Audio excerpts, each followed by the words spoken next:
انتہائی معزز و محترم سامعین، ارباب اہل سنت، ادب خردگان نگاہ محبت، بادہ کشان میں خانہ قرآن و سنت۔ قرآن مجید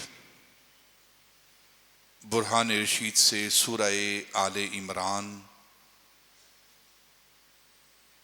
کی ایک آیت کے ابتدائی چند کلمات طیبات بینات آپ کے سامنے تلاوت کیے گئے ہیں۔ ماہ صفر المظفر کے آخری ایام ہیں، اور ان ایام میں حضرت امام ربانی قندیل نورانی رمز حقانی آیت من آیات ربانی، حضرت امام ربانی رضی اللہ تعالی عنہ کا عرص پاک بھی ہے، وصال پاک بھی ہے۔ تو گزشتہ جمعۃ المبارک آپ نے حضرت داتا علی جویری رضی اللہ تعالی عنہ کے حوالے سے چند باتیں سماعت کیں۔ آج انشاءاللہ حضرت امام ربانی کی بارگاہ میں عطیہ محبت پیش کیا جائے گا۔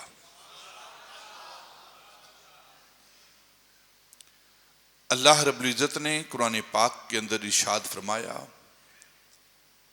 محبوب آپ فرما دیجئے، کل آپ فرما دیجئے، ان کنتم تحبون اللہ،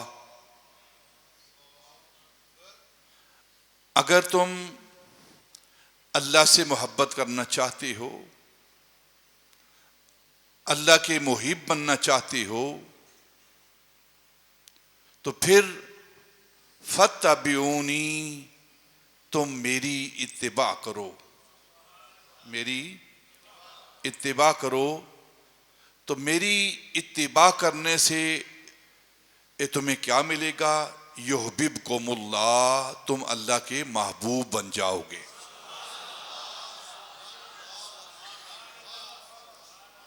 مقام محبوبیت انسان کو کیسے ملتا ہے؟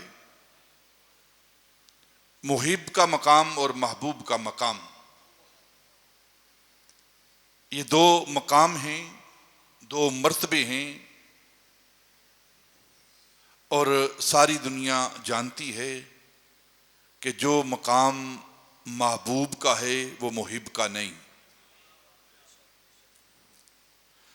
ساری کائنات، سارے نبی، سارے رسول یہ اللہ کے محب ہیں، اور ہم سب کے آقا مولا اللہ کے محبوب ہیں۔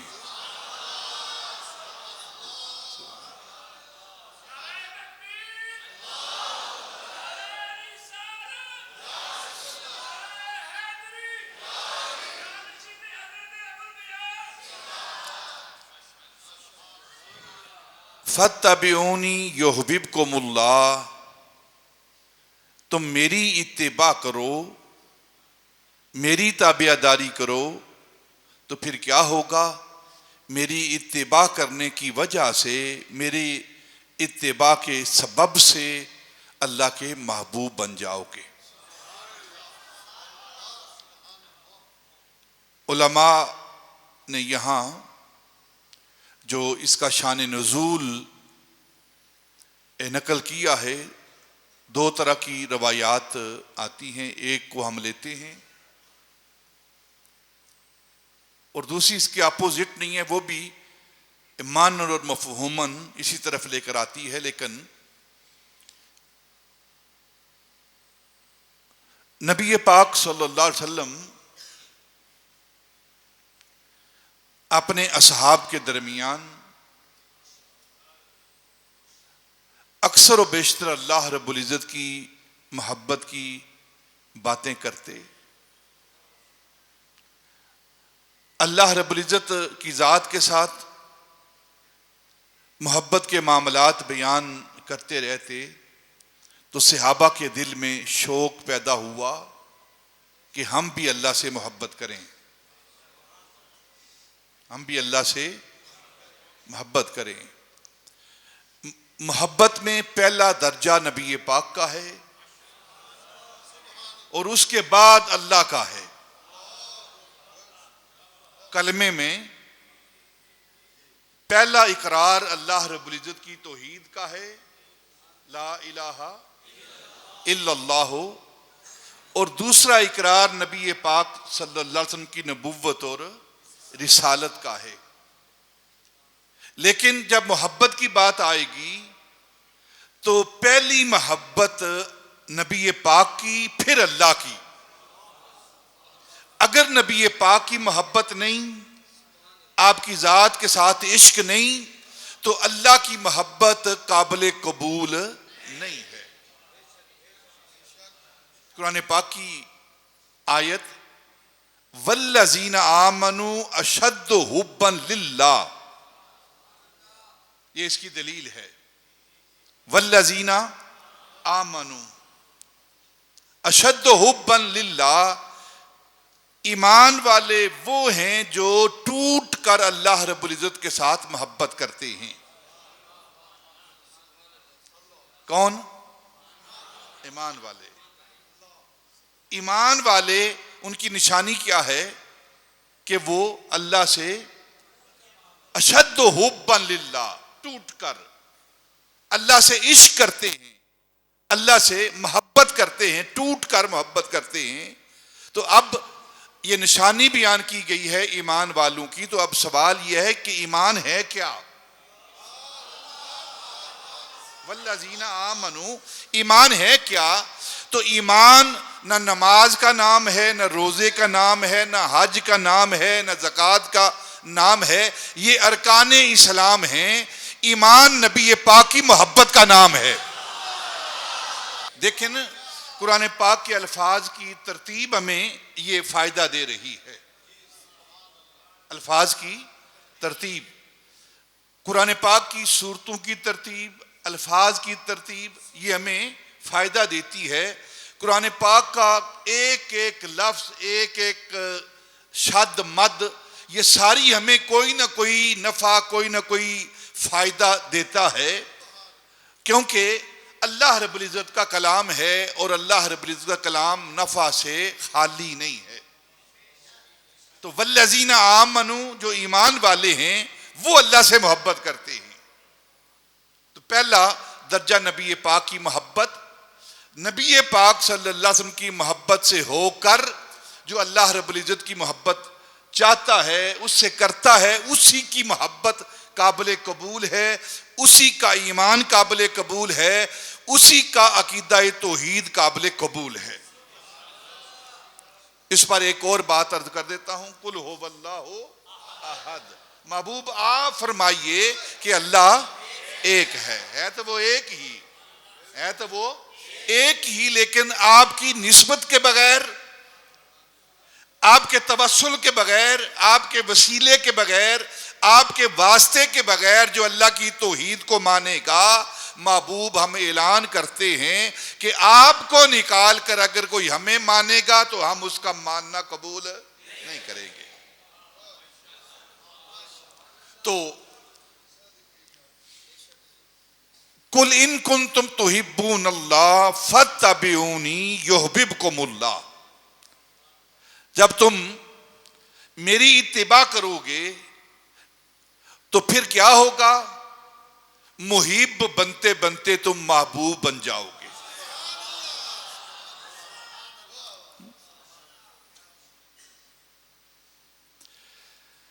دو لفظ ہمیں جاننے ہیں پہلے، ایک ہے اطاعت اور ایک ہے اتباع۔ اطاعت اور اتباع دو لفظ ہیں، دونوں لفظوں کو قرآن پاک نے بیان کیا ہے۔ اطیعوا اللہ و اطیعوا الرسول و اولو الامر منکم، اللہ کی اطاعت کرو، اللہ کے رسول کی اطاعت کرو، اور جو اولو الامر ہیں تم میں سے ان کی اطاعت کرو۔ من یطع الرسول فقد اطاع اللہ، من یطع الرسول فقد اطاع اللہ، جو رسول کی اطاعت کرتا ہے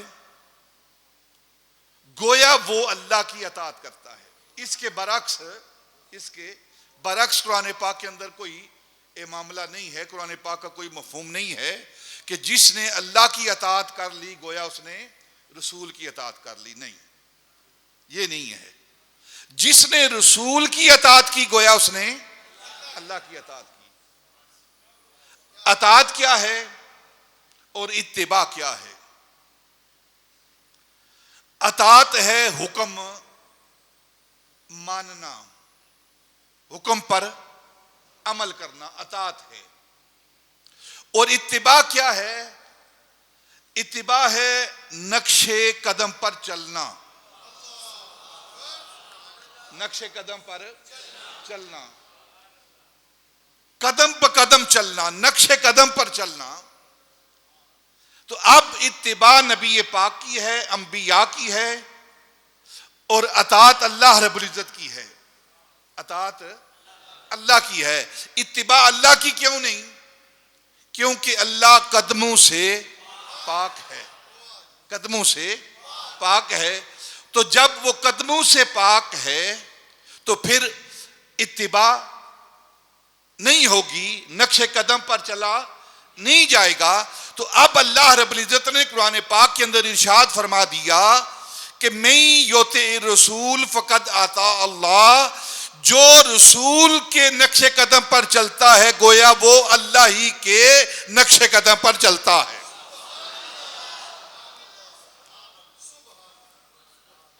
وہ اللہ ہی کے حکم پر عمل کرنے والا ہے، کیونکہ وہ اللہ رب العزت قدموں سے پاک ہے،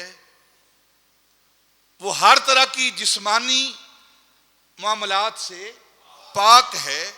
تو اب حکم اللہ کا ہے، حکم اللہ کا ہے، اس کو ماننا ہے۔ اور کس طرح ماننا ہے؟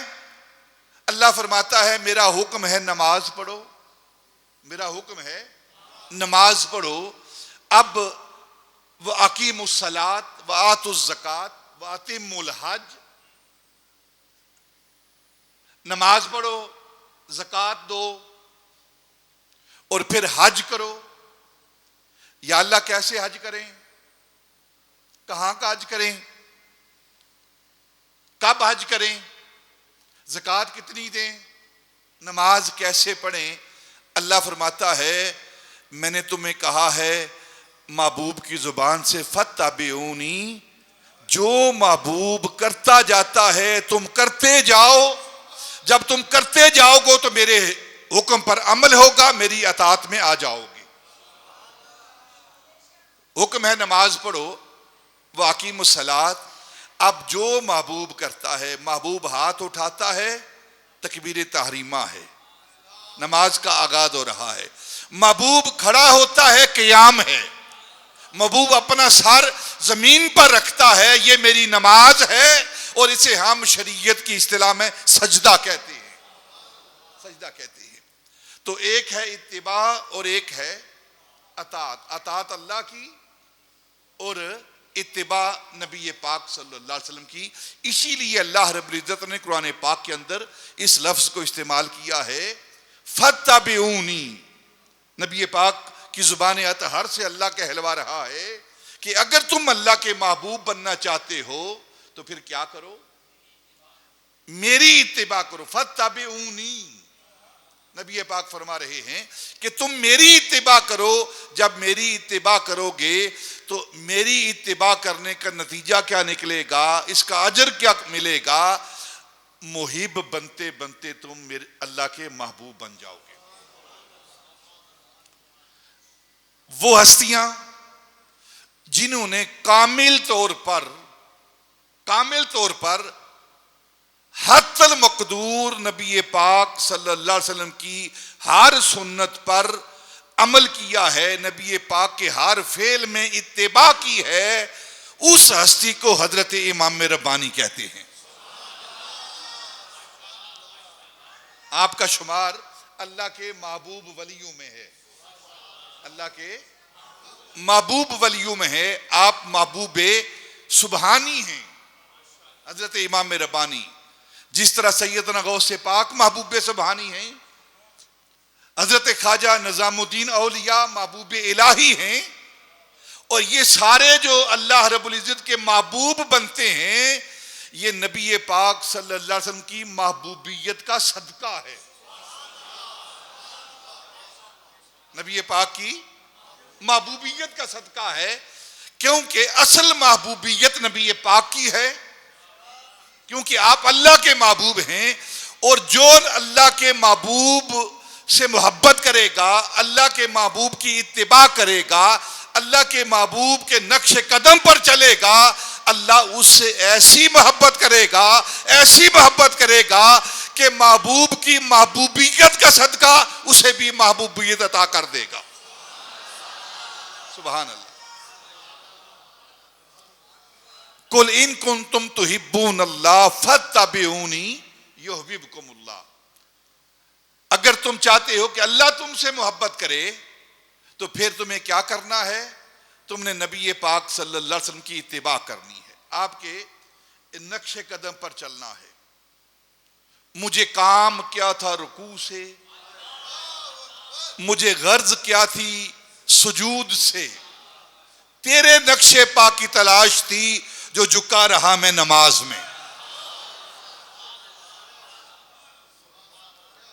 ایک ہے اتباع اور ایک ہے اطاعت۔ اطاعت دونوں کی، اللہ اور اللہ کے رسول کی، دونوں کا حکم ماننا ہے، اور حکم کس طرح ماننا ہے؟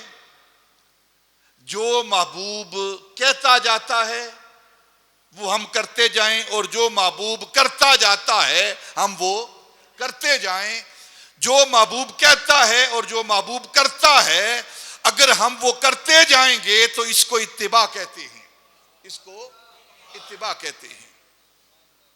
اور جب تک نبی پاک صلی اللہ علیہ وسلم کی اتباع نہ ہو اللہ کی بارگاہ میں کچھ بھی قبول نہیں، اللہ کی بارگاہ میں کچھ بھی، جب تک نبی پاک صلی اللہ علیہ وسلم کی اتباع نہ ہو، نبی پاک صلی اللہ علیہ وسلم کی ذات اللہ کی ذات کے درمیان وسیلہ نہ ہو، برزخ نہ ہو، تب تک کوئی بات قابل قبول نہیں ہے۔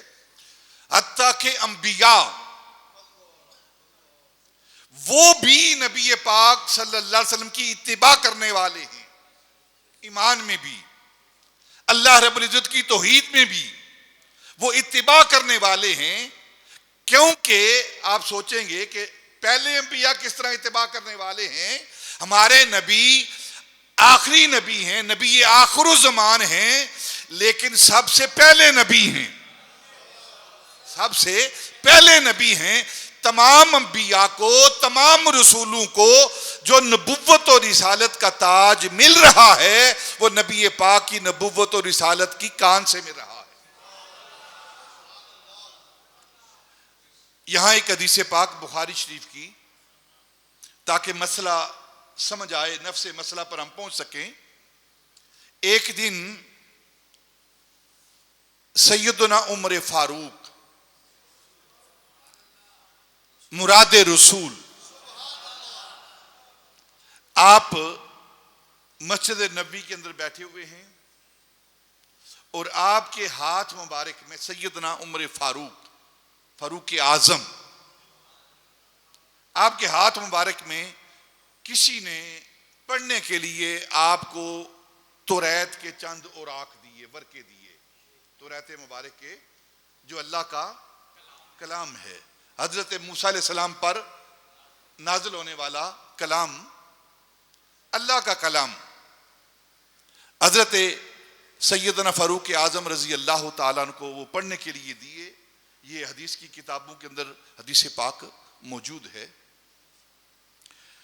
سیدنا عمر فاروق رضی اللہ تعالیٰ عنہ وہ تورات کے اوراق ورقے پڑھ رہے ہیں، اسی اثناء میں نبی پاک صلی اللہ علیہ وسلم اپنے حجرہ مبارک سے مسجد نبوی کے اندر داخل ہوئے تو سیدنا عمر فاروق رضی اللہ تعالی عنہ نے وہ ورقے جو آپ پڑھ رہے تھے، کسی رسالے کے، کسی ڈائجسٹ کے، کسی عام سٹوری کے وہ ورقے نہیں تھے، وہ اللہ کا کلام تھا جو موسیٰ علیہ السلام پر نازل ہوا تھا۔ توریت کے وہ اوراق تھے۔ سیدنا عمر فاروق رضی اللہ تعالیٰ نے وہ فوراً ورقے اپنے پیچھے کر لیے، چھپا لیے۔ نبی پاک صلی اللہ علیہ وسلم کی نظر مبارک پڑی اس عمل پر، تو آپ نے قریب آ کر پوچھا، عمر کیا پڑھ رہے ہو اور کیا چھپا رہے ہو؟ کیا پڑھ رہے ہو اور کیا چھپا رہے ہو؟ تو عرض کی، حضور کسی نے مجھے یہ چند اوراق دیے تھے، تورات کے، اللہ کا کلام ہے، موسیٰ علیہ السلام پر نازل ہونے والا یہ احکام ہیں، اس نے مجھے دیے تھے اور میں ان اوراق کو پڑھ رہا ہوں۔ تو نبی پاک صلی اللہ علیہ وسلم کا چہرہ مبارک سرخ ہو گیا۔ جلال میں آئے تو آپ نے فرمایا کہ میرے ہوتے ہوئے اور میری شریعت کے ہوتے ہوئے، میرے قرآن کے ہوتے ہوئے تم موسیٰ علیہ السلام کے کلام کو پڑھ رہے ہو، اس تورات کو پڑھ رہے ہو۔ سنو عمر، اگر موسیٰ زندہ ہوتے تو میری اتباع کے بغیر ان کا بھی گزارا نہ ہوتا۔ اگر موسیٰ زندہ ہوتے، لو کان حیا موسیٰ، اگر موسیٰ زندہ بھی ہوتے تو اس وقت تک، جب تک وہ میرے قرآن کو نہ پڑھتے، میری اطاعت نہ کرتے، میری اتباع نہ کرتے، موسیٰ کا گزارا بھی نہ ہوتا۔ اب نبی پاک کی اطاعت کے بغیر، نبی پاک کی اتباع کے بغیر انبیاء کا گزارا نہیں۔ اور یہی وجہ ہے کہ علماء نے لکھا ہے، نبی پاک صلی اللہ علیہ وسلم پر نبوت اور رسالت کا باب بند ہو چکا ہے، لیکن قرآن کا، مسلمانوں کا، ایمان والوں کا عقیدہ ہے کہ حضرت موسیٰ روح اللہ وہ واپس اس زمین پر تشریف لائیں گے۔ تو علماء احادیث کی روشنی میں، نبی پاک کے ارشادات کی روشنی میں فرماتے ہیں کہ عیسیٰ علیہ السلام واپس لوٹیں گے تو وہ بھی شریعت محمدی کے مطابق عمل کریں گے، کیونکہ اپنی شریعت کے احکام نہیں چلیں گے، وہ نبی پاک کی اتباع کریں گے، نبی پاک کی شریعت کے مطابق عمل کریں گے۔ اللہ کے نبی ہیں لیکن امتی بن کر آئیں گے، اب نبی بن کر نہیں آئیں گے، وہ نبی بن کر اپنی شریعت لے کر نہیں آئیں گے، بلکہ نبی پاک صلی اللہ علیہ وسلم کی اتباع میں اپنی زندگی کو وہ بسر کریں گے۔ یہ دونوں چیزیں حضرت موسیٰ علیہ السلام اور حضرت عیسیٰ علیہ السلام کے معاملات اس بات کی طرف اشارہ کر رہے ہیں کہ نبی پاک صلی اللہ علیہ وسلم کی اطاعت، نبی پاک کی اتباع، مطاع یعنی جس کی اطاعت کی جاتی ہے، دو ہیں۔ مطاع جس کی اطاعت کی جاتی ہے وہ دو ہیں۔ کون ہیں وہ دو؟ میں یوت اللہ و رسول، جو اللہ کی اطاعت کرتا ہے اور جو رسول کی اطاعت کرتا ہے۔ تو اب مطاع دو ہیں، مطاع دو ہیں لیکن اطاعت ایک ہے دونوں کی۔ اس بات کو اگر ہم سمجھنا چاہیں تو ہمارے پیر و مرشد حضرت ابو البیان علی رحمت و رضوان، آپ نے آسان لفظوں میں ہمیں سارا عقیدہ سمجھایا ہے۔ آپ فرماتے ہیں اللہ اور اللہ کے رسول کی ذات ایک نہیں۔ عقیدہ سمجھیں کس انداز میں عقیدہ سمجھایا جا رہا ہے۔ اللہ اور اللہ کے رسول کی ذات ایک نہیں، اللہ اللہ ہے، حبیب اللہ ہے، یہ نبی اللہ ہیں، یہ رسول اللہ ہے، وہ اللہ ہے۔ ان کی ذات ایک نہیں لیکن دونوں کی بات ایک ہے، دونوں کی بات ایک ہے۔ شان یہ تھی، آپ کا مرتبہ یہ تھا، آپ کا مقام یہ تھا کہ آپ کے جسم اقدس پر مکھی نہیں بیٹھتی تھی۔ یہ نبی پاک صلی اللہ علیہ وسلم کے جسم پاک کی شان ہے، مکھی نہیں بیٹھتی تھی آپ کے جسم پر. کیوں بیٹھے مکھی؟ مکھی کا کیا کام ہے وہاں بیٹھے؟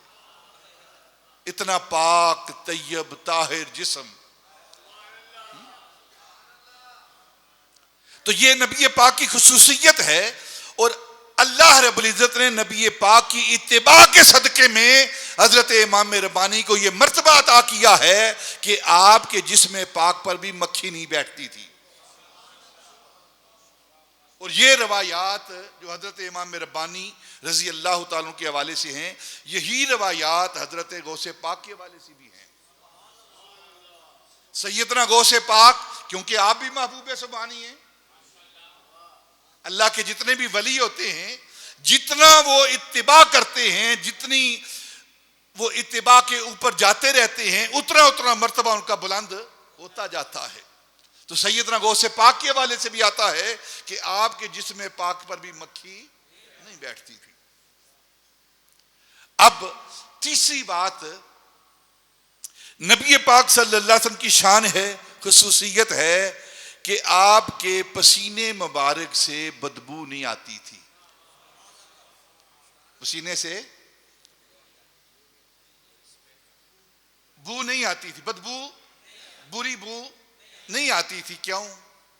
ہمارے پسینوں سے بدبو آتی ہے، لیکن نبی پاک کے پسینہ مبارک سے خوشبو آتی تھی. خوشبو آتی تھی. حتیٰ کہ اگر آپ شمائل کی کتابوں کا مطالعہ کریں، سیرت کی کتابوں کا مطالعہ کریں، صحابہ اور صحابیات کا عمل ہے کہ اگر کائنات کی سب سے بہترین خوشبو وہ حاصل کرنا چاہیں تو وہ نبی پاک صلی اللہ علیہ وسلم کے پسینے مبارک کو شیشی کے اندر بند کیا کرتے تھے. یہ نبی پاک صلی اللہ علیہ وسلم کے پسینے مبارک کی شان ہے کہ آپ کے پسینے سے خوشبو آتی تھی، اور کائنات کی کوئی خوشبو آپ کے پسینے کا مقابلہ نہیں کر سکتی تھی. تو حضرت امام ربانی رضی اللہ تعالیٰ عنہ کو بھی یہ شان حاصل ہے نبی پاک کی اتباع کے اندر کہ آپ نے نبی پاک کی ایسی اتباع کی ہے کہ اللہ رب العزت نے آپ کو بھی شان عطا کی کہ آپ کے پسینے مبارک سے بھی بدبو نہیں آتی تھی بلکہ خوشبو آیا کرتی تھی. مختون پیدا ہوئے حضرت امام ربانی بھی، پھر جسم سے خوشبو آتی تھی اور جسم پر کبھی مکھی نہیں بیٹھتی تھی. یہ اللہ کے محبوب کے محبوبیت حاصل کرنے والے لوگوں کی شان ہے. شان ہے. حضرت امام ربانی رضی اللہ تعالیٰ عنہ فرماتے ہیں کہ میں نے کوشش کی ہے کہ اپنی زندگی کا ہر لمحہ، ہر عمل اپنے محبوب کی سنت کے مطابق، ان کے عمل کے مطابق کروں. اور یہی وجہ ہے آپ فرماتے ہیں کہ میرے نزدیک، حضرت امام ربانی فرماتے ہیں میرے نزدیک ساری رات کی شب بیداری سے بہتر ہے ساری رات جاگنا، بیدار رہنا، نوافل پڑھنا، اللہ کی عبادت کرنا. آپ فرماتے ہیں میرے نزدیک اس ساری رات کی شب بیداری سے بہتر ہے کہ نماز عشاء ادا کرنے کے فوراً بعد نبی پاک کی سنت کے مطابق بستر پر آرام کروں. ساری رات کی شب بیداری اس سے بہتر ہے کہ نماز عشاء ادا کروں جس طرح نبی پاک ادا فرماتے تھے، اور پھر اس کے بعد میں جا کر بغیر کلام کیے اپنے محبوب کی اتباع کرتے ہوئے، ان کی سنت پر عمل کرتے ہوئے میں جا کر بستر پر آرام کروں، اور شب کے آخری پہر میں اٹھ کر تہجد کی نماز ادا کروں، اور تہجد کی نماز کے ساتھ وتر ادا کروں، اور اس کے بعد پھر آرام کروں، اور پھر آرام کر کے اٹھ کر فجر کی نماز ادا کروں. کہاں ساری رات شب بیداری کرنا، جاگنا، اور کہاں عشاء کی نماز پڑھ کے سو جانا نبی پاک کی اتباع میں، آپ کی سنت میں یہ نیت کرتے ہوئے. اور آپ فرماتے ہیں میرے لیے یہ بہتر ہے. اور پھر آپ فرماتے ہیں نبی پاک صلی اللہ علیہ وسلم کا حکم، اللہ کا حکم، اور پھر عمل کیسا ہے.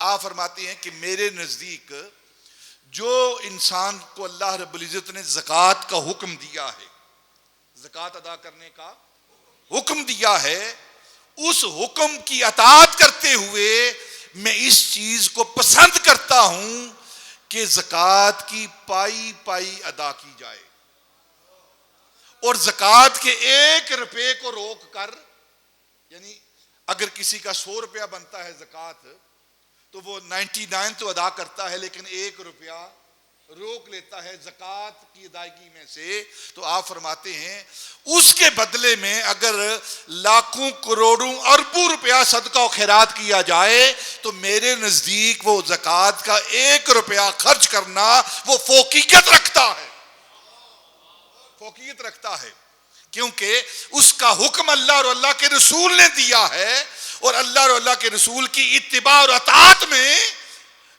1 روپیہ جو روک رہے ہیں وہ کروڑوں روپیہ جو صدقہ و خیرات کیا جاتا ہے، نفلی عبادات کے اندر خرچ کیا جاتا ہے، وہ 1 روپیہ زیادہ خرچ کی اہمیت رکھتا ہے۔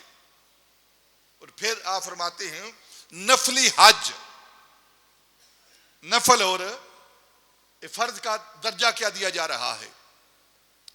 آپ فرماتے ہیں وہ نفلی حج جس حج کی وجہ سے انسان کے فرائض کے اندر، انسان کے واجبات کے اندر کمی واقع ہو، ایسے نفلی حج کرنے کا کوئی فائدہ نہیں، کوئی فائدہ نہیں۔ ہماری عادتیں کس طرح بگڑی ہوئی ہیں کہ ہم عمرے کے لیے جاتے ہیں مانگ کر، چندہ مانگ کر، پیسے مانگ کر، ادار مانگ کر۔ شریعت نے اس بات کو پسند نہیں کیا۔ شریعت نے جو احکام ہم پر لاگو کیے ہیں اس کے مطابق چلیں۔ اگر کسی کا حق مار کے، کسی سے ادار مانگ کے، کسی سے چندہ مانگ کے، کسی سے فراڈ کر کے حج پر چلے جاتے ہیں، حرام کا مال کما کے حج پہ چلے جاتے ہیں، دھوکہ دے کر حج پہ چلے جاتے ہیں، تو ایسا حج انسان کے منہ پر مارا جاتا ہے۔ حج وہ قبول ہے جو حلال اور طیب مال سے کیا جاتا ہے، حلال اور طیب مال سے کیا جاتا ہے۔ حضرت امام ربانی رضی اللہ تعالیٰ کی ذات، وہ ذات جنہوں نے اپنی زندگی کے ہر لمحہ کو نبی پاک صلی اللہ علیہ وسلم کی اطاعت اور اتباع میں گزارا ہے، اور کوشش کی ہے کہ ہر عمل جو ہے وہ نبی پاک صلی اللہ علیہ وسلم کے عمل کے مطابق ہو، آپ کی اتباع میں ہو۔ برابری نہیں ہے کہ جیسا عمل نبی نے کیا ویسا عمل میں کروں نا، برابری نہیں، اتباع ہے۔ یہ برابری کا جو سوچ اور عمل ہے یہ مذموم عمل ہے، مذموم سوچ ہے۔ اتباع کی سوچ ہے کہ نبی نے ایسا کیا ہے، ہم بھی ایسا کرتے ہیں، ہم بھی ایسا کرتے ہیں۔ یہ نظریہ درست نظریہ ہے، لیکن نبی نے بھی یہ کام اتنا کیا، میں بھی اتنا ہی کروں گا اور برابر ہو جاؤں گا۔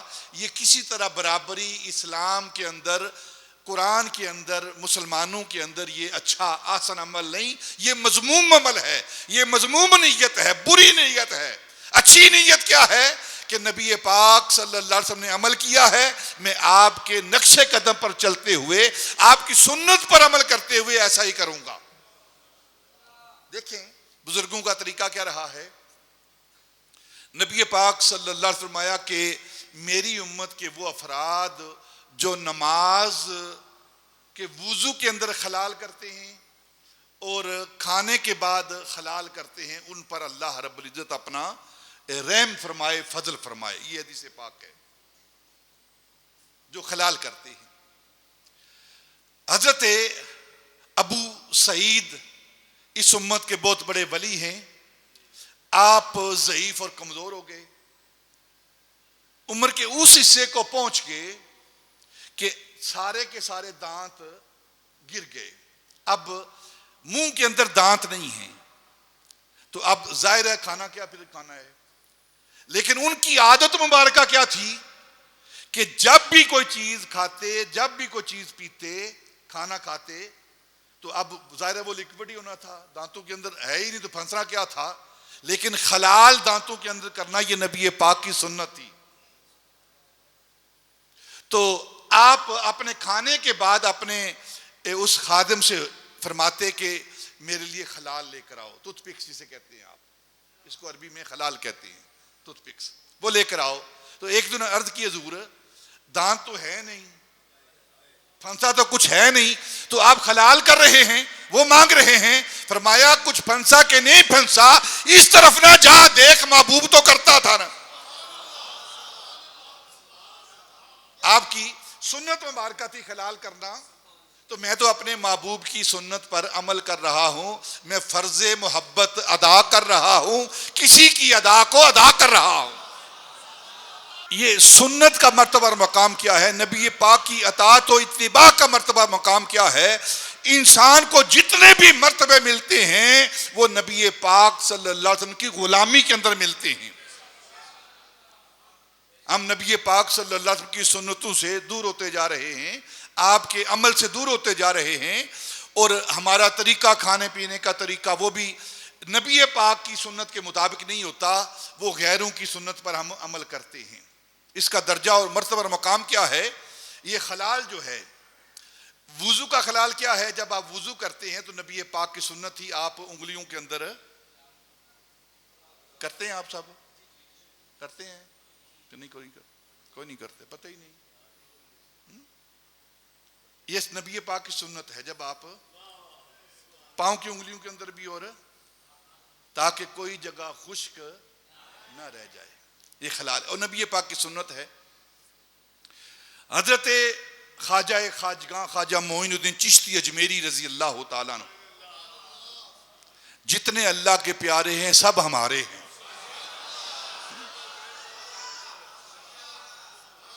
سب کی باتیں خوش ہو کر سنا کرو. جتنے اللہ کے پیارے ہیں وہ سب ہمارے ہیں، ہماری آنکھوں کے تارے ہیں، ہمارے دلوں کے سہارے ہیں. جو ان کو نہیں مانتے وہ دونوں جہاں میں مارے ہیں.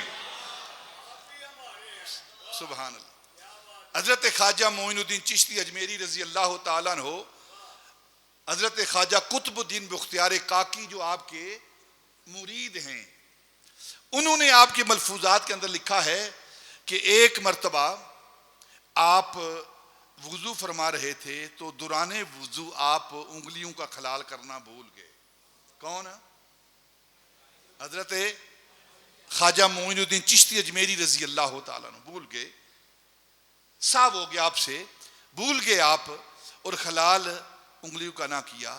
جو ہی آپ وضو کر کے فارغ ہوئے تو ہاتف غیب سے آواز آئی، معین الدین ہمارے محبوب کی محبت کا دعویٰ بھی کرتے ہو اور ان کے عمل سے اعراض بھی کرتے ہو، یعنی ان کے عمل کو بھی چھوڑتے ہو.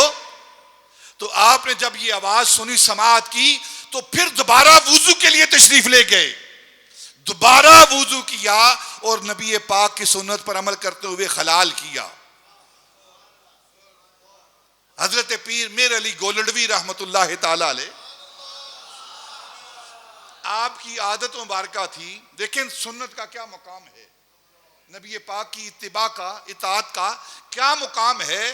اور ولی تب بنتا ہے، اس کامل درجے کو تب پاتا ہے جب وہ کامل طور پر نبی پاک کی سنت اور شریعت کے مطابق زندگی بسر کرتا ہے. نماز پڑھنی کوئی نہیں، سنت کے مطابق زندگی گزارنی کوئی نہیں، سنت کے مطابق اپنا اوڑھنا بچھونا کرنا نہیں، اور پھر کہنا کہ ہم پہنچے ہوئے ہیں. ایسے لوگ جو نبی پاک صلی اللہ علیہ وسلم کی تعلیمات، سنت و شریعت سے اعراض کرتے ہیں، وہ پہنچے ہوئے ہیں لیکن جہنم کے قریب، اللہ کے قریب نہیں. اللہ کے قریب کون پہنچتا ہے؟ اللہ کا محبوب کون بنتا ہے؟ اللہ کا محبوب وہ بنتا ہے جو نبی پاک کی اتباع کرتا ہے. اس کا مرتبہ مقام کیا ہے؟ حضرت پیر میر علی گولڑوی، آپ کی عادت مبارکہ تھی، ہم نے کبھی نماز پڑھنی ہے، کبھی چھوڑ دینی ہے، کبھی سنتیں پڑھنی ہے، کبھی چھوڑ دینی ہے. اور اس وقت تو یہ ایک مہم چلائی گئی ہے کہ مسلمانوں کو عبادت سے دور کیا جائے، اللہ کی اطاعت سے دور کیا جائے.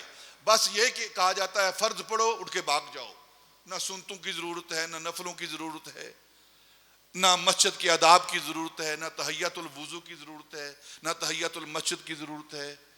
بس آ کے فرض ادا کرو اور بھاگ جاؤ. یہ مسلمانوں کے دلوں سے اللہ کی عبادت کو ختم کیا جا رہا ہے.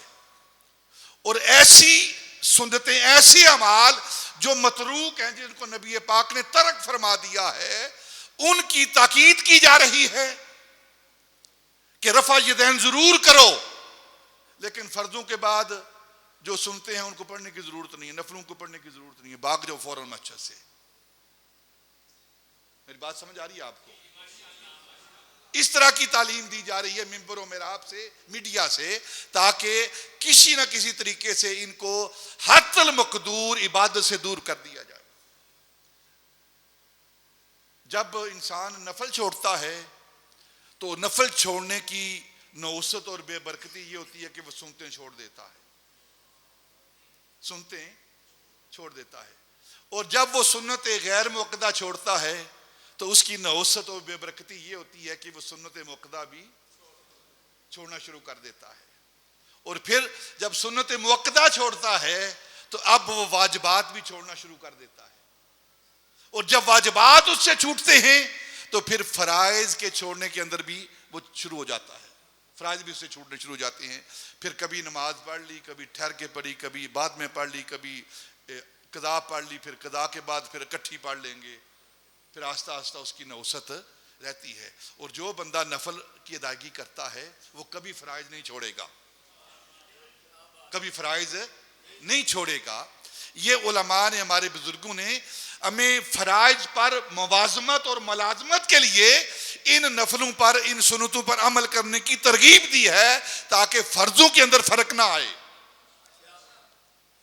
جو انسان چھوٹا گناہ نہیں کرتا اس سے بچتا ہے، وہ بڑا گناہ کیسے کرے گا؟ جو چھوٹی چھوٹی نیکی کرتا ہے تو پھر وہ بڑی نیکی کو کیسے چھوڑے گا؟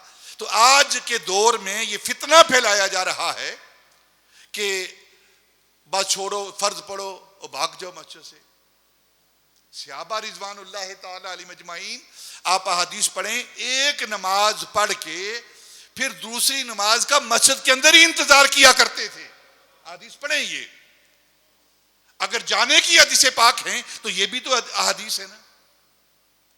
اور ایسے بھی صحابہ موجود ہیں جو دو دن پہلے، جمعۃ المبارک سے 2 دن پہلے اپنے گھر سے نکل پڑتے تھے کہ ہم نے جمعہ جا کر حضور کی بارگاہ میں ادا کرنا ہے۔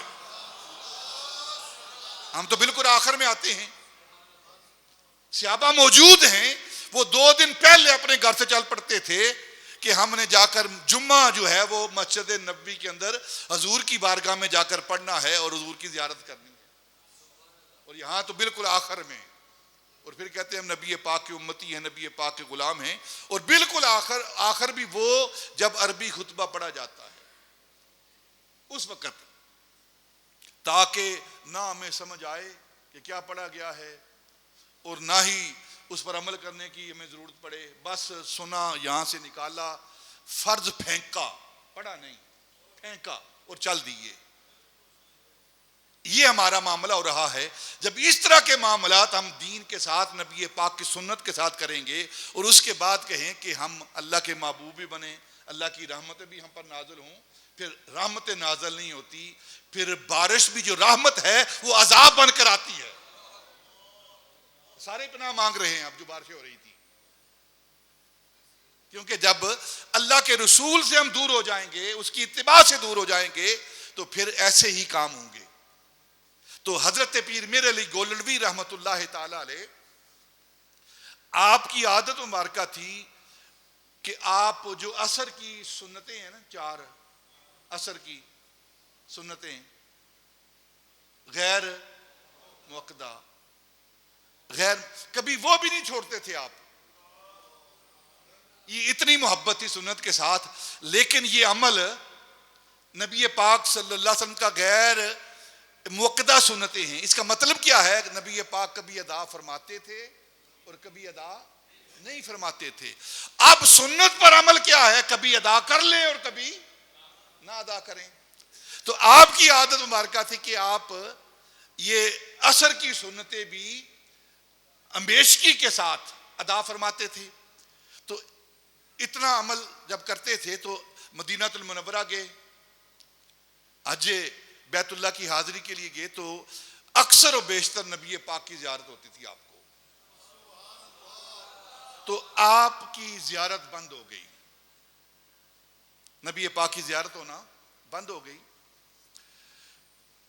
تو اب پریشان ہیں کہ زیارت ہوتی تھی، اب زیارت نہیں ہو رہی. تو کسی اللہ والے کے پاس، خود بھی اللہ والے ہیں، خود بہت بڑا مرتبہ ہے. ظاہر ہے ہر مرتبے کے اوپر ایک، ہر صاحب علم کے اوپر ایک صاحب علم ہے. تو بڑے پریشان ایک شخص کے پاس گئے، تو جا کر اپنا دکھڑا بیان کیا کہ زیارت ہوتی تھی تو اب زیارت نہیں ہو رہی.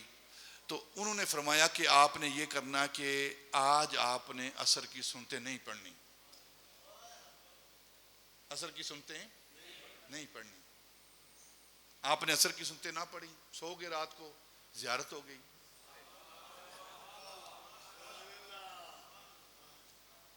کبھی سنتیں پڑھنے سے زیارت ہوتی ہے اور کبھی سنتیں چھوڑنے سے زیارت ہوتی ہے. اصل مقصود نبی پاک کے عمل کی اتباع ہے، اصل مقصود آپ کے عمل کی اتباع ہے. کیونکہ آپ نے عصر کی سنتیں کبھی چھوڑی ہیں اور کبھی پڑھی ہیں. تو سنت پر عمل کرنا کیا ہے؟ کبھی پڑھ لیا جائے اور کبھی چھوڑ دیا جائے. اور آپ نے سنت پر عمل نہ کیا، اس سنت کو عمدن نبی پاک کی سنت پر عمل کرتے ہوئے چھوڑا. تو پھر فائدہ کیا ہوا؟ نتیجہ کیا نکلا کہ انہیں نبی پاک صلی اللہ علیہ وسلم کی زیارت ہو گئی. حضرت امام ربانی رضی اللہ تعالیٰ عنہ کی ذات، وہ ذات جنہوں نے حد المقدور کوشش کی ہے کہ نبی پاک کی سنت کے مطابق اپنی زندگی کو بسر کریں. آپ فرماتے ہیں کہ ایک مرتبہ میں نے ماہ رمضان کے اندر، آخری زندگی کے آخری سال ہیں آپ کے، میں نے نماز تراویح کھڑے ہو کر امام کے پیچھے،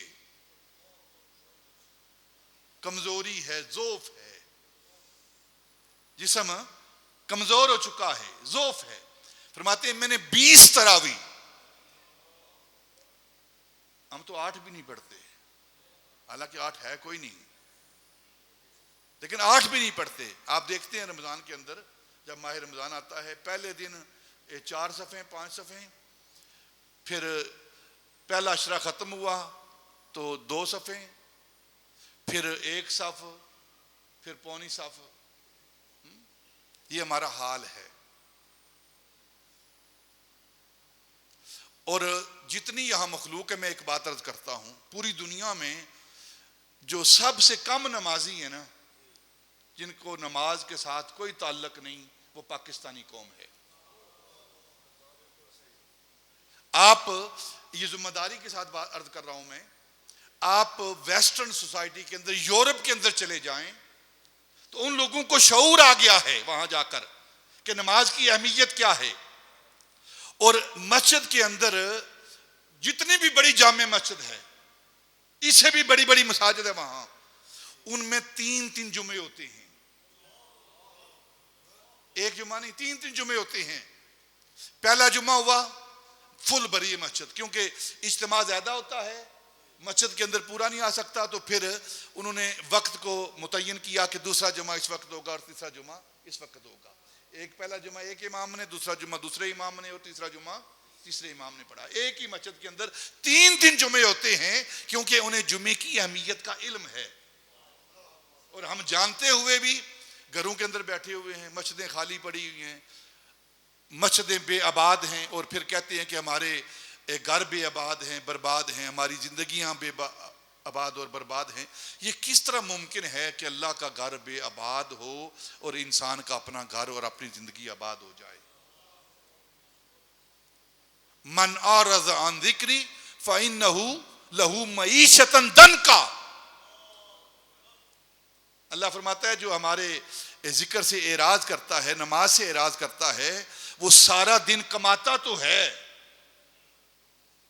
سارا دن اور رات کماتا تو ہے، لیکن اس کی پوری نہیں پڑتی. معیشت ضنکا کا یہ معنی ہے، پوری نہیں پڑتی اس کی. اربوں روپیہ پاس ہے لیکن بھوک ختم نہیں ہوتی. بھوک پھر بھی اپنے حکمرانوں کو دیکھ لیں، کبھی بھوک ختم ہوئی ہے ان کی؟ کروڑوں اربوں روپیہ پاس ہے لیکن بھوک معیشتاً دنکا ہو جاتی ہے، ان کی روزی روٹی جو ہے اس پر بند باندھ دیا جاتا ہے، پیٹ آگے نکل جاتا ہے لیکن بھوک نہیں مرتی، اور ہمارے جمعے مسجدیں نمازیں خالی پڑی ہیں، کوئی تعلق ہی نہیں ہمارا۔ تو حضرت امام ربانی فرماتے ہیں کہ ماہ رمضان ہے، تراویح میں نے ادا کی، جسم انتہائی کمزور ہے، 20 تراویح ادا کرنے کے بعد اور بھی کھڑے ہو کر۔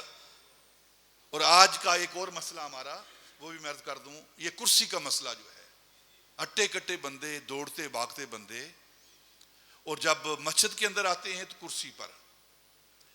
یہ عمل کیا جا رہا ہے عیسائیوں کے عمل پر، کیونکہ وہ بھی جب سنڈے کو عبادت کے لیے جاتے ہیں تو وہ بھی بینچوں پر اور کرسیوں پر بیٹھتے ہیں۔ یہ بری رسم ہمیں وہاں سے مل رہی ہے، بغیر عذر کے، بڑی ذمہ داری کے ساتھ یہ عرض کر رہا ہوں، بغیر عذر کے کرسی کے اوپر نماز نہیں ہوتی، بغیر عذر کے۔ اور ہم شوقن اور یعنی کہ اس کو کیا کہوں میں، پڑھ لیتے ہیں، بھاگتے ہوئے آتے ہیں، بس کرسی پر بیٹھے، نیچے بیٹھ جائیں، اگر آپ اوپر نہیں بیٹھتے، کھڑے ہو نہیں سکتے، نیچے بیٹھ جائیں، سجدہ کریں۔ اس سے بڑی معرومی کیا ہے کہ اللہ رب العزت نے ان لوگوں سے سجدے کی توفیق کو چھین لیا ہے۔ یہ غور کا طلب باتیں ہیں، کسی پر تنقید، جو معذور ہے اس کے لیے اجازت ہے، شریعت نے اسے اجازت دی ہے، شریعت نے اجازت دی ہے، لیکن معذور کو اجازت دی ہے، اور اپنے آپ کو معذور کے زمرے میں نہ لائیں بلکہ اپنے آپ کو صحت مند کے زمرے میں لائیں۔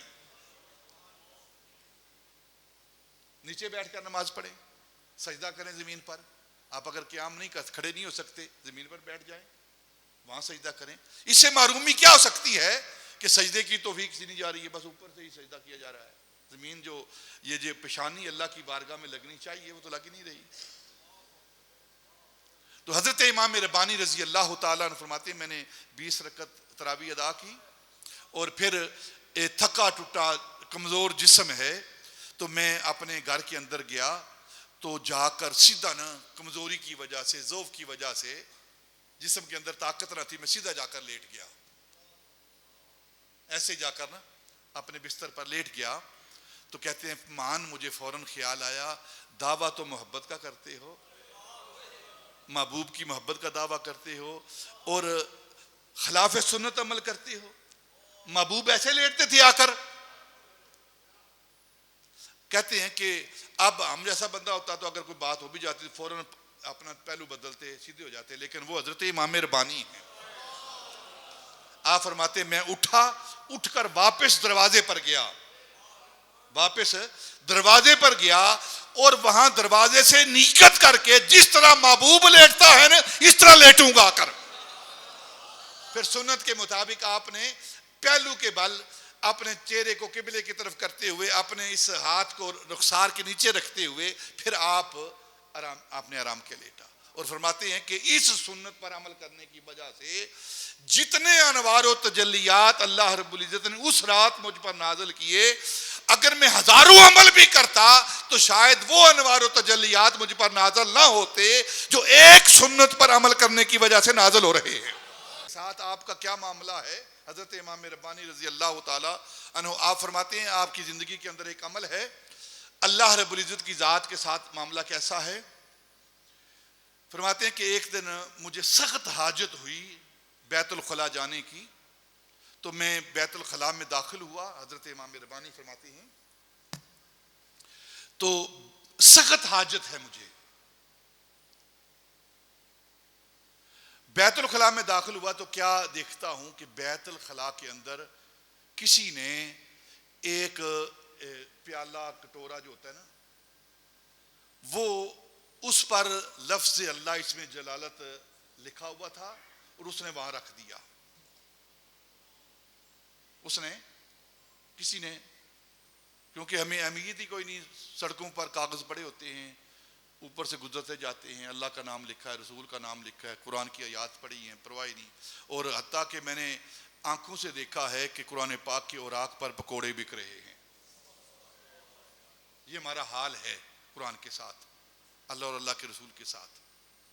تو کہتے ہیں کہ میں نے دیکھا تو اب مجھ سے برداشت نہ ہوا کہ اللہ کا نام، اس میں جلالت اللہ کا نام.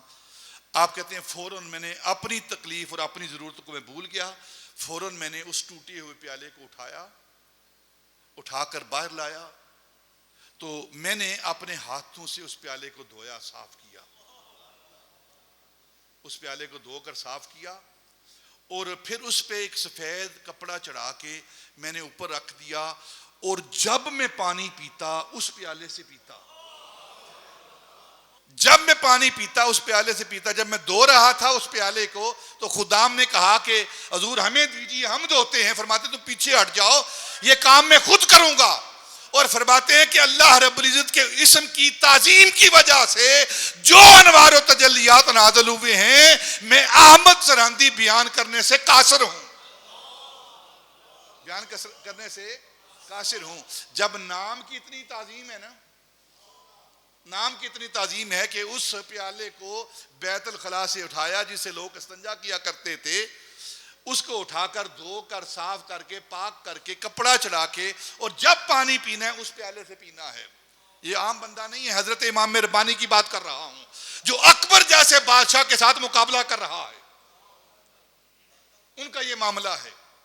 ایک طرف اللہ رب العزت کا اس میں پاک، اس میں جلالت ہے، اور دوسری طرف نبی پاک صلی اللہ علیہ وسلم کی اتباع اور نبی پاک کا مقام کیا ہے. آپ فرماتے ہیں کہ میرے نزدیک نبی پاک صلی اللہ علیہ وسلم کا مقام اور مرتبہ کیا ہے، آپ کی حیثیت کیا ہے، آپ کی شان کیا ہے، اس کائنات میں آپ کا مرتبہ اور مقام کیا ہے.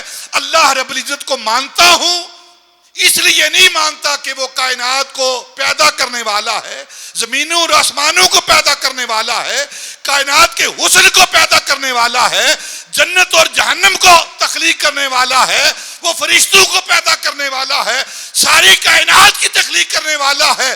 اس لیے اللہ کو اللہ نہیں مانتا، رب کو رب نہیں مانتا. رب کو رب اس لیے مانتا ہوں کہ او رب محمد است، من ازاں پرستم کہ او رب محمد است. میں رب کو رب اس لیے مانتا ہوں کہ وہ میرے محمد کا رب ہے. یہ وہ مرتبہ ہے نبوت کا، یہ مقام ہے نبوت کا کہ حضرت امام ربانی فرماتے ایک طرف کٹورا ہے، اس کی تعظیم و تکریم کیا ہے، لیکن اللہ کی ذات کا معاملہ جب آتا ہے تو وہ بھی نبی پاک صلی اللہ علیہ وسلم کے وسیلے اور نسبت سے مانا جاتا ہے. اور یہی ایمان کی اصل ہے. حضرت امام ربانی رضی اللہ تعالیٰ عنہ کی ذات وہ ذات، پھر آج بھی ان کے ساری کیسی ہے. نبی پاک صلی اللہ علیہ وسلم کی ہر سنت پر عمل کرنے کی کوشش کی. قرآن پاک کی آیت ہے جس پر بڑے دعوے کیے جاتے ہیں، قل انما انا بشر مثلکم، پڑھی جاتی ہے نا آیت یہ، اور سارے ہی پھر کہتے ہیں ہماری طرح ہی بشر ہیں وہ، معاذ اللہ. نبی پاک کے والے سے ہماری طرح ہی بشر ہیں، کیوں جو قرآن نے کہا ہے. بیوقوفو قرآن نے کس سے کہا ہے یہ بھی تو جانو نا، کس سے کہا ہے. قل انما انا بشر مثلکم، نبی پاک صلی اللہ علیہ وسلم نے، اللہ نے فرمایا محبوب آپ فرمائیے کہ میں تمہاری مثل بشر ہوں، میں تمہاری مثل بشر ہوں. اللہ نے اپنے محبوب سے کہلوایا یہ جو تمہاری مثل بشر ہوں، یہ کس سے نبی پاک نے فرمایا؟ ایمان والوں سے، صحابہ سے نہیں فرمایا. اپنے قرآن پاک کو دعوت فکر دے رہا ہوں سب لوگوں کو جو اس آیت کو بنیاد بنا کر نبی پاک صلی اللہ علیہ وسلم کے ساتھ مساوی ہونا، آپ کے برابری کے دعوے کرتے ہیں. ہماری طرح بشر ہیں جی وہ. یہ آیت جو نبی پاک فرما رہے ہیں انما انا بشر مثلکم، میں تمہاری مثل بشر ہوں، یہ نبی پاک کافروں سے کہہ رہے ہیں، ایمان والوں سے نہیں کہہ رہے، کفار سے کہہ رہے ہیں، مشرکین سے کہہ رہے ہیں کہ میں تمہاری طرح بشر ہوں. تو کیا معاذ اللہ کسی ایمان والے کا یہ عقیدہ ہے کہ نبی پاک صلی اللہ علیہ وسلم کافروں کی طرح بشر ہیں؟ جو یہ عقیدہ رکھے ویسے ہی کافر ہو جاتا ہے. تو پھر آپ نے کیوں کہا ہے علماء نے لکھا ہے یہ نبی پاک صلی اللہ علیہ وسلم کی عاجزی و انکساری ہے. عاجزی و انکساری ہے کہ آپ عاجزی و انکساری کے اس درجے پر آئے ہیں. اللہ کے محبوب ہو کر, کائنات کے مالک اور مختار ہو کر, ساری کائنات کی نعمتیں جن کے قدموں سے ملتی ہیں, سارے مرتبے جن کے حکم سے آگے عطا کیے جاتے ہیں. اب عاجزی و انکساری کیا ہے کہ اپنے آپ کو اس درجے پر لے کر آ رہے ہیں کہ کافروں سے کہہ رہے ہیں کہ میں تمہاری طرح بشر ہوں. یہ عاجزی و انکساری ہے آپ کی. اور حضرت امام ربانی رضی اللہ اس سنت پر یہ عمل کر رہے ہیں. حضرت امام ربانی ہیں, 1000 سال کے مجدد ہیں, اور اگر وقت کا بادشاہ یہ خواہش کرتا ہے کہ بس تھوڑا سا سر جھکا دے تو بات بن جائے گی, تو شان یہ ہے کہ سر نہیں جھکاتا, پاؤں آگے کرتے ہیں کہ تیری بادشاہی ہماری پاؤں کی ٹھوکر پر ہے. یہ مرتبہ مقام ہے. 1000 سال کے مجدد ہیں اور فرماتے کیا ہیں کہ فقیر اس وقت تک فقیر نہیں بنتا, کامل نہیں ہوتا, جب تک وہ اپنے آپ کو خارش زدہ کتے سے کم تر نہ جانے.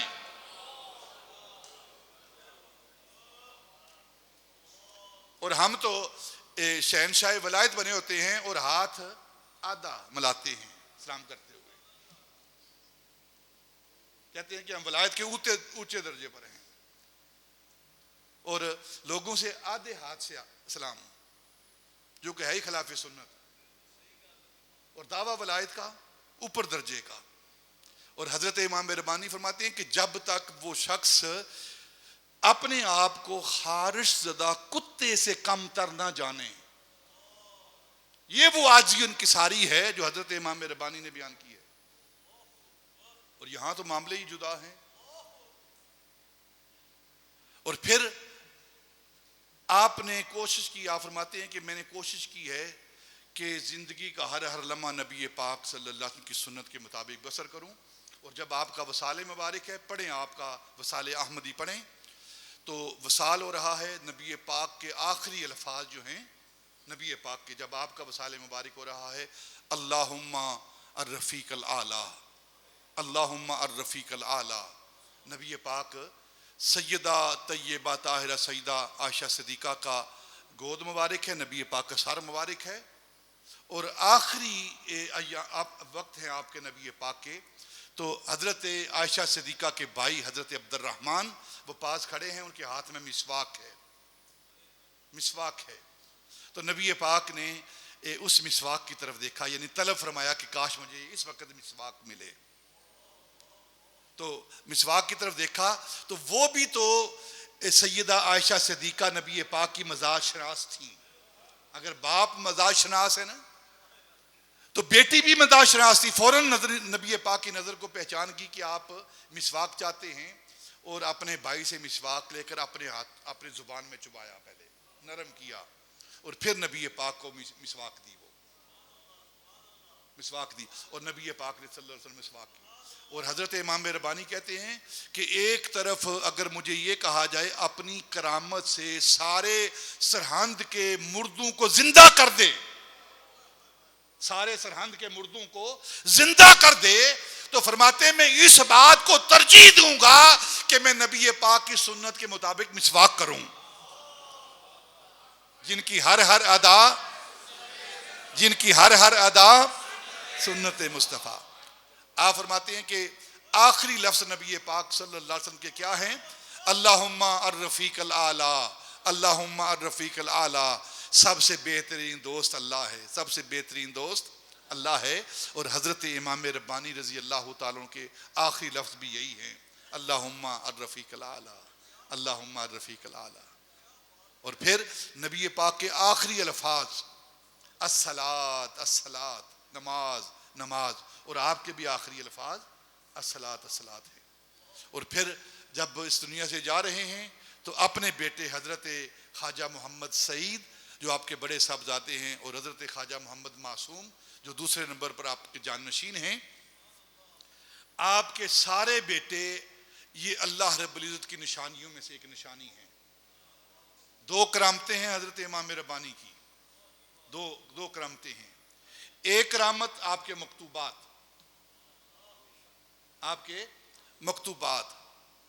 جس کی طرف آپ کا مکتوب جاتا ہے وقت کا بادشاہ ہو، اس مکتوب کی ہیبت یہ ہے کہ وہ کانپتا ہے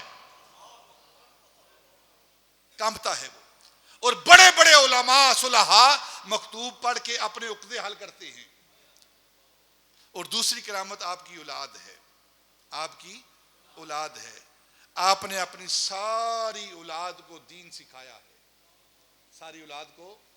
سکھایا ہے.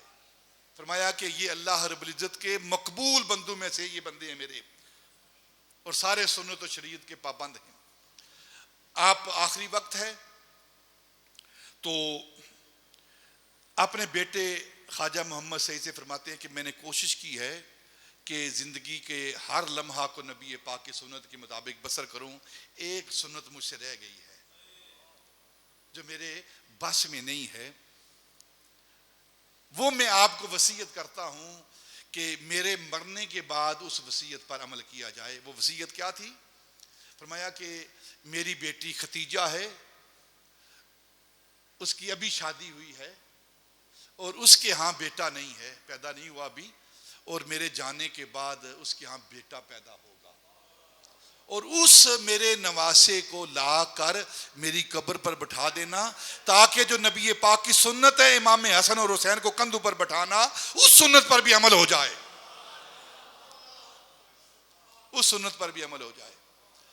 اور مکتوبات میں آخری مکتوب جو ہے آپ کا، آخری جو آپ نے جب آپ نزع کی حالت میں تھے تو اس وقت جس مکتوب کے بارے میں آپ بات کر رہے تھے، جو سمجھا رہے تھے، وہ مکتوب تھا حضرت ملا حسن کی طرف. حضرت ملا حسن یہ عظیم عالم دین ہیں، ان کی طرف. اور انہوں نے پوچھا تھا کہ اس کائنات کا جو راز ہے، مقصد ہے، اس کائنات کے بنانے کا مقصد کیا ہے، علت غائی کیا ہے، اس کائنات کی علت غائی کیا ہے، اس کائنات کو اللہ رب العزت نے کیوں بنایا ہے، آسمانوں کو، زمینوں کو، فرشتوں کو، حوروں کو، غلمان کو، انسانوں کو، جانوروں کو، چاند ستاروں کو، جنت اور جہنم کو کیوں بنایا ہے، اس کی علت غائی کیا ہے. تو آخری بات جو حضرت امام ربانی رضی اللہ تعالیٰ سمجھا رہے ہیں، آپ فرماتے ہیں اس کائنات کی علت غائی، اس کا تعین حبی ہے. یعنی کیا مطلب کہ اللہ رب العزت نے جو اس کے محبوب کے ساتھ اللہ کو محبت ہوئی ہے، اس محبت کی وجہ سے، یعنی نبی پاک کی ذات کے ساتھ جو محبت ہوئی ہے، اس محبت کی وجہ سے اللہ نے ساری کائنات کو وجود دے دیا ہے. اس لیے آپ اصل کائنات ہیں، نبی پاک روح کائنات ہیں، اس کائنات کی غرض و غایت ہیں. اور اسی بات کا اظہار علامہ اقبال کر رہا ہے، ہونا یہ پھول تو بلبل کا ترنم بھی نہ ہو، چمن دہر میں کلیوں کا تبسم بھی نہ ہونا یہ ساقی تو میں بھی نہ ہو، خم بھی نہ ہو، بزم توحید دنیا بھی تم بھی نہ ہو. خیمہ افلاک کا استادہ اسی نام سے ہے، نبض ہستی تپش ہمادہ اسی نام سے ہے. آخری مکتوب جو ہے، آخری بات جو کی جا رہی ہے، وہ کیا کی جا رہی ہے؟ وہ بھی نبی پاک صلی اللہ علیہ وسلم کی شان کو بیان کیا جا رہا ہے. ابھی جو میلاد آ رہا ہے، بڑے بڑے جس طرح مینڈک نکلتے ہیں نا سیزن میں، اس طرح کچھ لوگ نکلیں گے، یہ بھی بدعت ہے، یہ بھی بدعت ہے. میلاد ایسا نہیں کہ جلوس نہیں نکالنا چاہیے، یہ نہیں، جھنڈیاں نہیں لگانی چاہیے، مرچ نہیں لگانی چاہیے. لگاتے ہم میں، لگتی ان کو ہیں. وہ ایسے حضرت امام ربانی کہ زندگی کے آخری لمحات ہیں، آخری سانسیں ہیں، اور نبی پاک کی محبت کو کس طرح بیان کیا جا رہا ہے. کنت کنزا مخفیا فاحببت ان اعرف. اس حدیث پاک کی حدیث قدسی کی تشریح کر رہے ہیں آخری لمحات میں کہ نبی پاک صلی اللہ علیہ وسلم اس کائنات میں آئے ہیں تو اللہ رب العزت نے اس کائنات کو آپ کی وجہ سے وجود بخشا ہے، آپ کی وجہ سے کائنات کو وجود بخشا ہے. وہ میلاد نبی پاک کا بیان کیا جا رہا ہے. وہ حضرت امام ربانی رضی اللہ تعالیٰ عنہ جنہوں نے اپنی ساری زندگی مخلوق، اللہ کی مخلوق کی ہدایت کے لیے سامان کیا. اور حضرت شاہ ولی اللہ محدث دہلوی فرماتے ہیں اگر حضرت امام ربانی نہ ہوتے، اکبر سے مقابلہ نہ کرتے، تو آج جو مسجدوں کے اندر اذانیں ہو رہی ہیں، جو ہمارے چہروں پر داڑھی کی سنت ہے، سروں پر اماموں کی سنت ہے، مسجد سے ممبر و محراب سے قال اللہ و قال رسول کی صدائیں آ رہی ہیں، اذانیں ہو رہی ہیں محرابوں ممبروں سے، میناروں سے، اور لوگ جمعے کے لیے آ رہے ہیں، نمازیں پڑھ رہے ہیں، یہ سارا فیض ہے حضرت امام ربانی کا، جو آج اللہ اللہ کی تسبیح کر رہے ہیں، رحمان رحیم کی تسبیح کر رہے ہیں۔ آپ فرماتے ہیں اگر آپ تشریف نہ لاتے تو ہماری زبانوں پر رحمان رحمان نہ ہوتا بلکہ رام رام ہوتا۔ یہ فیض ہے حضرت امام ربانی کا۔ اور انشاءاللہ یہ جو 11 اگست آ رہی ہے، منگل کے دن آنے والا منگل ہے، اس منگل کو آپ کے اس مرکز میں حضرت امام ربانی کا عرس پاک ہو رہا ہے، آپ کا عرس پاک ہو رہا ہے۔ اور اس کے ساتھ ساتھ جو آپ نے باتیں سنی ہیں نا، ساری باتیں یہ ہمیں کس نے سکھائی ہیں؟ اس خطہ پنجاب کے اندر صحیح معنوں میں حضرت امام ربانی کی تعلیمات کو عام کرنے والی ذات جو ہے اسے حضرت ابو البیان کہتے ہیں، اسے حضرت ابو البیان کہتے ہیں۔ اور 400 سال ہونے کو ہیں حضرت امام ربانی کو وصال کی ہوئے، 400 سال کے اندر، وقت کے اندر، زمانے کے اندر بڑے بڑے علماء علم کے پہاڑ آئے ہیں، لیکن کسی نے حضرت امام ربانی کے مکتوبات کی شرح نہیں کی۔ 400 سال کے بعد جو حضرت امام ربانی کے فیوض برکات اور آپ کے مکتوبات کی شرح کرنے والی شخصیت ہے، اسے حضرت ابو البیان کہتے ہیں۔ وہ حضرت ابو البیان جنہوں نے حضرت امام ربانی کا تعارف کرایا، پھر پچھلے 50 سال سے تسلسل کے ساتھ عشرہ امام ربانی منایا جا رہا ہے۔ یہ آپ کا آغاز ہے، یہاں ان کا ختم پاک ہے، کیونکہ وہ 11 اور 12 کی درمیانی رات آپ کا وصال مبارک ہے، آپ کا وصال ہے، تو آپ کا وصال مبارک کا دن ہے وہ، اور حضرت امام ربانی کا مجدد پاک اور مجدی پاک دونوں جمع ہو گئے ہیں۔ وہ دن ان کے دونوں کے فیض و برکات اس دن ہم حاصل کریں گے۔ میں آپ کو دعوت دیتا ہوں، آپ عصر کی نماز یہاں ادا کریں، آ کر دنیا اسلام کے نامور قرہ حضرات مصر سے وہ تشریف لائیں گے، ہمارے ملک کے جید مشائخ علماء وہ تشریف لائیں گے، ان کے کلام کو بھی سنیں، ان کی زیارت بھی کریں، نماز عصر ادا کریں۔ انشاءاللہ ہم کوشش کریں گے کہ نماز عشاء تک اس پروگرام کو لے کر چلیں، اور نماز عشاء کے فوراً بعد ختم پاک ہوگا اور لنگر مجدی آپ کی خدمت میں پیش کیا جائے گا۔ آنے والا جو منگل ہے، اس منگل کو آپ یہاں تشریف لائیں۔ اللہ تعالیٰ ہمیں عمل کرنے کی توفیق عطا فرمائے۔